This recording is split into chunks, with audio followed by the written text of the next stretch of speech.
आप सभी का अभिनंदन है, सभी को नमस्कार। बंगाल में पंचायत चुनाव के नतीजों का गणना चल रहा है और स्वाभाविक रूप से जहां तक बंगाल का स्वभाव है, हम जानते हैं कि कहा जाता था कि what Bengal thinks today India thinks tomorrow. जिस भूमि से कभी वंदे मातरम के शब्द उपजे थे, आज बड़े दुख के साथ कहना पड़ रहा है कि आज उसी भूमि में थैंक्स टू टीएमसी जिस प्रकार की हिंसा हो रही है वो अपने आप में अप्रत्याशित है। इससे पहले कभी इस प्रकार की हिंसा न हमने कभी देखा था, न किसी चुनाव में सुना था। चुनाव और हिंसा आज बंगाल में पर्यायवाची शब्द बने हुए हैं और बंगाल में ये कोई पहली बार हो रहा हो ऐसा विषय भी नहीं है। इस बार के पंचायत के चुनाव जो कि अभी 8 जुलाई को संपन्न हुए, आज काउंटिंग चल रहा है।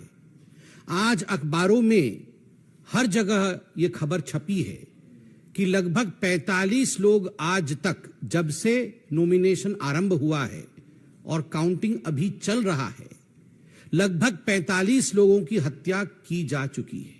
45 people have died as of today as far as the panchayat elections of 2023 in West Bengal is concerned.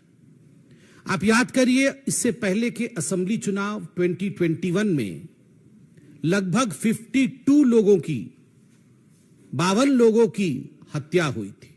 52 people had died in the assembly elections during Bengal. 2018 के पंचायत के चुनाव में 23 लोगों की हत्या हुई थी, चुनावी हत्या।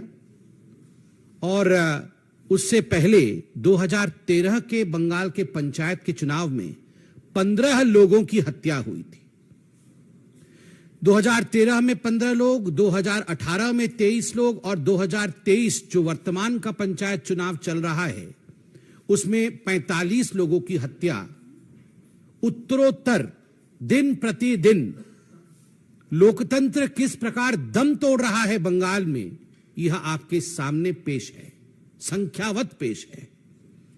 बंधुगण, केवल हत्याएं नहीं, आप अगर अखबार पढ़ेंगे तो जिन शब्दों का प्रयोग सर्वाधिक किया गया है बंगाल के पंचायत के चुनावों को लेकर, वो शब्द है फायरिंग, गोलीबारी, बॉम्बिंग, बमबारी, बोगस वोटिंग, रिगिंग, मतपेटियों का जलाना, मतपेटियों को फेंकना। कोई तालाब में फेंक रहा है मतपेटियों को, तो कोई वोट रिगिंग करके किस प्रकार से जीता जा सकता है, टीएमसी उस प्रयत्न में, उस यत्न में लगी है। जिस डेमोक्रेसी में, जिस लोकतंत्र में फायरिंग, बॉम्बिंग, हत्या, रिगिंग ऐसे शब्दों का प्रयोग होता है, उस लोकतंत्र का क्या वजूद है, आप जरा सोच के देखिए। बंधुगण, आप सभी जानते हैं कि जहां तक भारतीय जनता पार्टी का सवाल है, हमने लगभग 6000 पोलिंग बूथों पे रीपोलिंग का डिमांड किया था। इस कदर एक बायसनेस के साथ ये पोलिंग हुई है। आप सबने सुना था सुप्रीम कोर्ट और हाईकोर्ट ने क्या कहा था। सुप्रीम कोर्ट ने ताकीद किया था राज्य सरकार को कि आप सही तरीके से तटस्थ होकर केंद्रीय बल के साथ, सेंट्रल फोर्सेस के साथ चुनाव कराइए। सेंट्रल फोर्सेस तो गई, मगर डिप्लॉयमेंट जो सेंट्रल फोर्सेस के हुए उनका ठीक तरह से डिप्लॉयमेंट राज्य की सरकार ने नहीं किया। जो सेंसिटिव बूथ होती है उनकी संख्या छुपाई गई, सेंसिटिव बूथ का डाटा दिया नहीं गया। सेंट्रल फोर्सेस के होने के बावजूद 45 लोगों की हत्या, यह दिखाता है कि राज्य सरकार किस प्रकार से एक प्रायोजित रूप से इन हत्याओं को अंजाम दे रही थी। यह एक स्टेट स्पॉन्सर्ड मर्डर है। ये जितने लोग मारे गए हैं, यह प्रायोजित है। This is not accidental, this is state sponsored murder of democracy in West Bengal. और केवल राजनीतिक पार्टी ही स्पॉन्सर कर रही है ऐसा नहीं है। इंस्टीट्यूशनलाइजेशन, संस्थागत मर्डर है, अर्थात इसमें पुलिस प्रशासन से लेकर जो डिस्ट्रिक्ट अधिकारी होते हैं और जो प्रशासनिक अधिकारी होते हैं, वह सब सम्मिलित हैं। एक तरह से सबके मिली भगत से ये स्टेट स्पॉन्सर्ड इंस्टीट्यूशनलाइज्ड मर्डर आज वेस्ट बंगाल में हो रहा है। आप सोच के देखिए, 21वीं शताब्दी में भारतवर्ष बैठा हुआ है। मैं भी सोशल मीडिया में हूं, आप भी सोशल मीडिया में हैं। आजकल कुछ छुपता नहीं है। जब हम सोशल मीडिया और फेसबुक में देखते हैं एक के ऊपर एक लद करके डेड बॉडियों को ट्रक से या बस से उतारा जा रहा है और स्ट्रेचर्स में डाला जा रहा है, किसी के हाथ मुड़े हुए हैं, किसी के पांव मुड़े हुए हैं, और ये किसी एक्सीडेंट का सीन नहीं है, ये कोई दुर्घटना का दृश्य नहीं है, ये मर्डर है, ब्लेटेंट मर्डर। दिन दहाड़े हत्या की गई है केवल इसलिए क्योंकि आप टीएमसी को वोट नहीं कर रहे। और ये कोई केवल भारतीय जनता पार्टी के कार्यकर्ताओं का मर्डर नहीं है, इसमें कांग्रेसी भी हैं, इसमें कम्युनिस्ट पार्टी के लोग भी हैं, इसमें बाकी पार्टी के लोग भी हैं, ऐसे लोग भी हैं जिनका राजनीति से कोई लेना देना नहीं है, वो केवल वोटिंग करने जा रहे हैं। ऐसे लोगों की हत्या हुई है। जब इस प्रकार का दृश्य सोशल मीडिया और फेसबुक में हम देखते हैं तो मैं कई बार सोचता हूं कि अगर यही दृश्य कोई भाजपा शासित राज्य से आ रहा होता तो हाहाकार मच गया होता।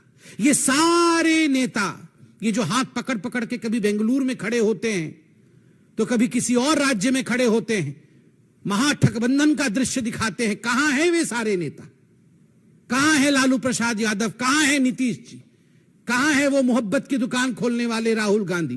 कहां है ये सारे महागठबंधन के नेता?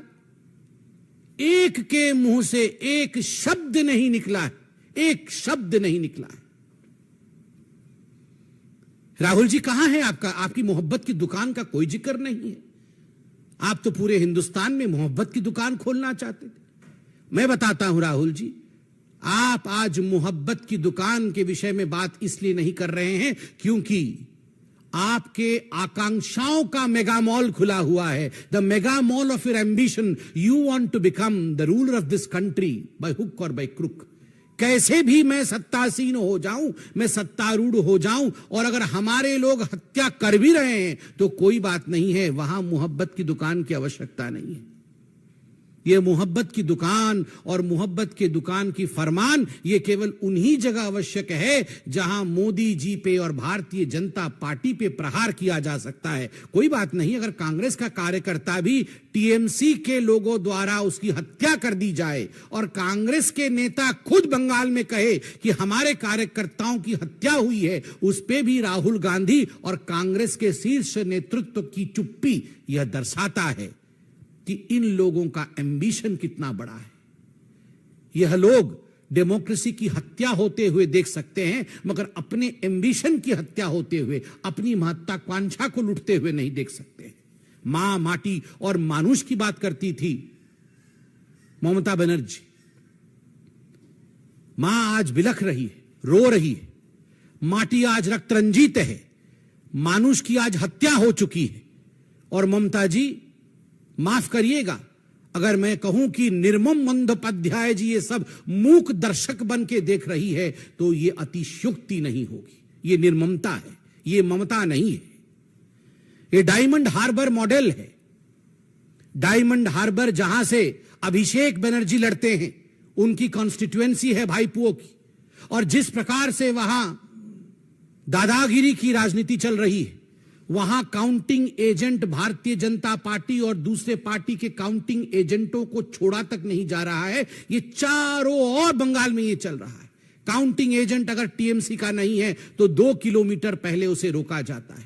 जिस दिन नॉमिनेशन भरने जाता है किसी और पार्टी का कार्यकर्ता, पहले उसे मारा जाता है, डराया जाता है, धमकाया जाता है। फिर भी अगर नॉमिनेशन भर देता है तो उसके लोगों की हत्या की जाती है। फिर भी अगर इलेक्शन हो जाता है तो काउंटिंग डे के दिन काउंटिंग एजेंट को वहां घुसने नहीं दिया जाता है। रिगिंग करने की कोशिश होती है, बम फेंकने की कोशिश होती है, और उसके बाद भी अगर हो जाता है तो किस कदर वहां दंगा की जाती है कि आज हेमंत बिश्व शर्मा जी ने भी ट्वीट करके बताया है कि कई हजार लोग बंगाल छोड़ के आज शरण में हैं आसाम में।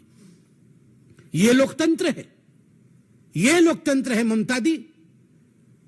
ममता जी, आपको उत्तर देना होगा, क्या यह लोकतंत्र है कि एक राज्य के लोग चुनावी गणना के दिन राज्य छोड़ करके दूसरे राज्य में वो शरण लेते हैं? और यह पहली बार नहीं हो रहा है, असेंबली के चुनाव में भी ठीक इसी प्रकार हुआ था। বাংলার গণতন্ত্র রক্ত স্নাত, এখানে ভোট হলে মানুষের প্রাণ চলে যায়, এখানে নিয়ম কানুনের কোনো বলয় নেই। মুখ্যমন্ত্রী নির্মম বন্দ্যোপাধ্যায় ও তার পরিষদদার সরকারি আইনকে ক্ষমতা টিকে থাকার মেশিনারি বানাইছেন। আমি এই ব্যবস্থার তীব্র নিন্দা করি। भारतीय जनता पार्टी इस पूरे व्यवस्था की, जिस प्रकार से हिंसा हो रही है, जिस प्रकार से लोकतंत्र की हत्या हो रही है, उसकी तीव्र निंदा करती है। धन्यवाद। कोई प्रश्न हो तो अवश्य पूछें। सर, मेरा सवाल है कि विधानसभा चुनाव के पहले से लगातार वहां हिंसा जारी है। मेरे हिसाब से कभी हिंसा वहां थमी नहीं। संविधान इस देश में उसके अंदर कुछ व्यवस्था भी है, तो आखिर क्यों केंद्र सरकार किस बात का इंतजार कर रही है? आपने खुद आंकड़ा दिया कि कितने सैकड़ों लोग मारे जा चुके हैं। देखिए, जहां तक भारतीय जनता पार्टी का विषय है, मैं उसका विषय रखता हूं। केंद्र सरकार के विषय में सरकार के प्रवक्ता अपने विषय को अवश्य रखेंगे। भारतीय जनता पार्टी ने एक कमेटी बनाई है, 4 दलीय कमेटी है, और यह कमेटी वहां पर हिंसा को पढ़ने, उसके विषय में जानने के लिए, उसके विषय को स्थापित करने के लिए गई है। केंद्र सरकार भी, हमने देखा है न्यूज के माध्यम से, गृह मंत्रालय ने रिपोर्ट भी मांगी है। तो स्वाभाविक रूप से इन सब विषयों का आंकलन करने के बाद जो भी उचित कदम होगा सरकार व पार्टी उठाएगी। कोर्ट में भी विषय गया हुआ है, इसके विषय में भी आप जानते हैं।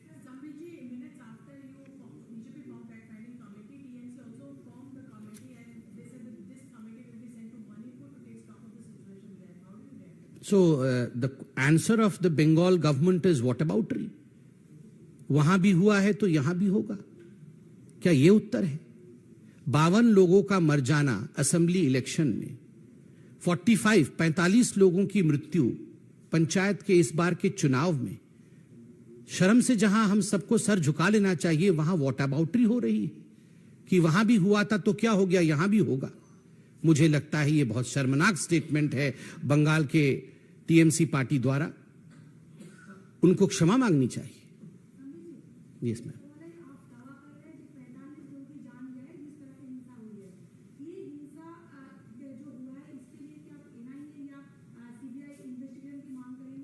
देखिए, मैं दावा नहीं कर रहा हूं कि 45 लोगों की हत्या हुई है। आज सारे अखबारों में 42+3 ये संख्या छपी है, और मैं मीडिया पे संपूर्ण विश्वास करता हूं कि जिस दिन से चुनाव घोषित हुए हैं आज तक 45 लोगों की जान गई है। मीडिया ने बहुत ही जिम्मेदारी के साथ छापा होगा, आंकड़ों के साथ छापा होगा। और जहां तक एनआईए एवं सीबीआई की जांच का विषय है, स्वाभाविक रूप से इसमें कोई दो मत नहीं है कि हमारी होम मिनिस्ट्री हो और बाकी जो पार्टियां हैं, सभी ने अपने डिमांड्स को रखा है। तथ्य के आधार पर इस विषय पर पार्टियां भी और सरकार भी आगे बढ़ेगी। सर, एक प्रश्न है, इंटरनेशनल प्रश्न है। पाकिस्तान से एक लड़की आई यहाँ इंडिया में और उसकी शादी कराई जा रही है, नोएडा में रह रही है, सीमा हैदर नाम की।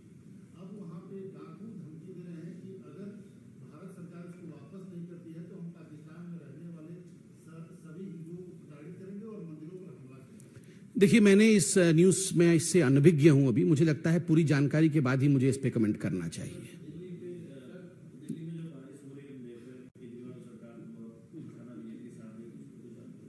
ये स्वाभाविक रूप से बारिश हो चाहे दिल्ली में कुछ भी हो, केजरीवाल सरकार और उनका एक रवैया रहता है कि दूसरों के कंधे के ऊपर जिम्मेदारी डाल देना और राजनीति करना।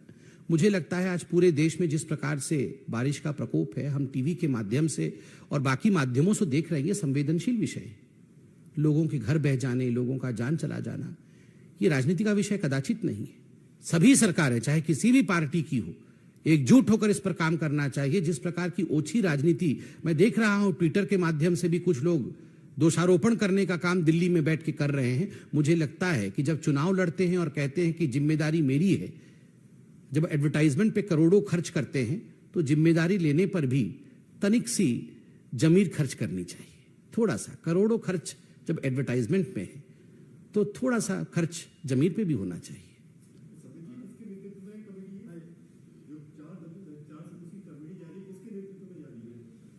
नहीं, वो कमेटी आपको पूरा पेपर दिया गया है। समिति एक सवाल है, गहलोत सरकार में एक मंत्री है राजेंद्र हुड्डा, उन्होंने माता सीता और भगवान राम को लेके आप शब्दों का प्रयोग किया। देखिए, बड़ा दुखद विषय है जिस प्रकार के शब्दों का प्रयोग राजेंद्र जी जो कि मंत्री हैं गहलोत जी की सरकार में राजस्थान में, उन्होंने मां सीता के लिए और भगवान राम के लिए किया है, यह अपने आप में बहुत चिंताजनक विषय है। मैं तो उन शब्दों का दोबारा यहां प्रयोग नहीं कर सकता हूं, बहुत ही निंदनीय शब्द है। मगर यह कांग्रेस के लिए कोई नई बात नहीं। जिस पार्टी की अध्यक्षा, पूर्व अध्यक्षा आदरणीय सोनिया जी का मानना है कि भगवान राम का अस्तित्व ही नहीं है, भगवान राम काल्पनिक है, और इस पे उन्होंने सुप्रीम कोर्ट में एफिडेविट दिया, तो स्वाभाविक रूप से मां सीता के विषय में इस प्रकार की अभद्र टिप्पणी करना, तो वो उनके स्वभाव में, उन्होंने अपने स्वभावगत आचरण किया है जो कि निंदनीय है। धन्यवाद।